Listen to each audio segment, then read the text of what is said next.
in a week that saw the transfer window close for the season. Many English Football League teams will have been relieved that Saturday brought a chance to get back to what actually matters, the football. Despite the number of personnel changes in the divisions, some things don't change and the leaders of all three leagues enjoyed home wins. BBC Sport looks at 5 things you may have missed, including cases of déjà vu for Leeds and Accrington. You have to go back to August 2003 for Tom Huddlestone's debut for Derby County. A mere 14 years and 6 months later and the former Tottenham man can finally say he's scored for the Rams. Huddlestone, who once went on a 32-month goal drought that saw him refuse to have his hair cut until he scored, returned to his first club in the summer 12 years after leaving, having failed to score in 95 appearances.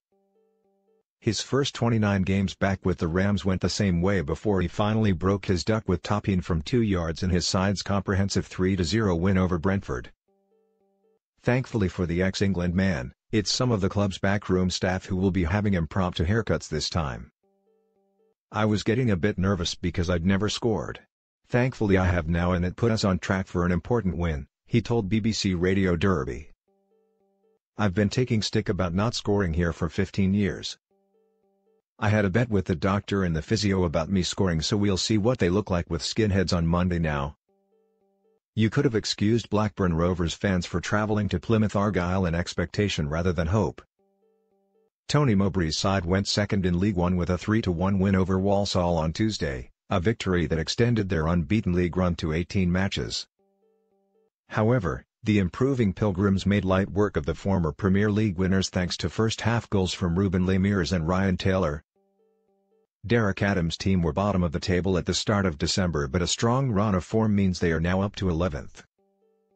Adams told BBC Radio Devon, "I'm delighted because we've come up against a team that had been unbeaten in 18 games and we started the game very well. I said before the game that it was a free game and the players went out and played with that freedom, which was good to see. To say it has not been a good start to 2018 for Leeds United would be something of an understatement."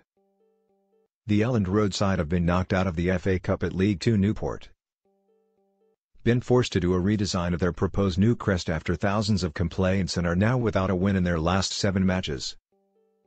To compound matters, they have an absolutely abysmal disciplinary record, with 4 red cards in their 6 games this year. The latest, for full-back Gaetano Berardi, came in a dreadful 4-1 home defeat by Cardiff on Saturday.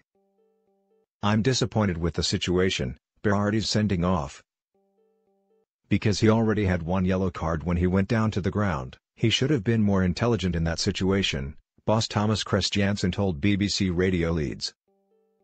"If a player goes to ground, it is because they are not close enough to the opponent. The cards have cost us a lot of points. Media playback is not supported on this device. It may have escaped your attention, but Friday was Groundhog Day in America and Canada.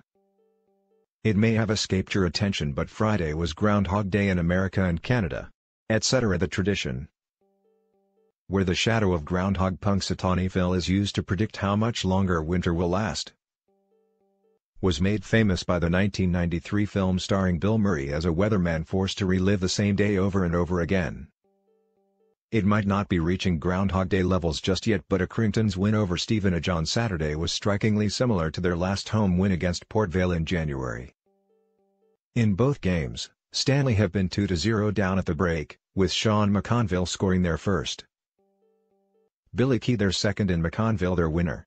"When we do get it right, we are a formidable opponent.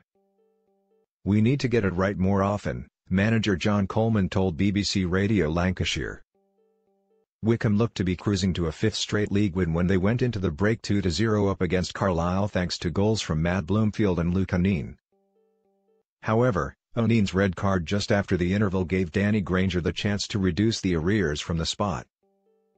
Joe Jacobson had the chance to put the home team back in control, but Jack Bonham kept out his penalty and goals from Jamie Devitt and Cole Stockton made it 3-2 to the visitors in the 71st minute. As the game headed into injury time, Gareth Ainsworth's men looked to be falling to a first defeat since Boxing Day, but improbably there was still time for an astonishing late comeback. Stoppage time goals from Paris Cowan-Hall and Marcus Bean gave the Chairboys a stunning 4-3 victory that saw them retain second spot in League Two. I've said before that the boys do not know when they're beaten. Nobody would have predicted what would have happened, but it was a fantastic end to the game, Ainsworth told BBC Radio 3 Counties. The last goal was just mayhem. Marcus Bean has been here for 3 years and he gets ribbed in training for not scoring, and the fans almost sarcastically sing about him scoring.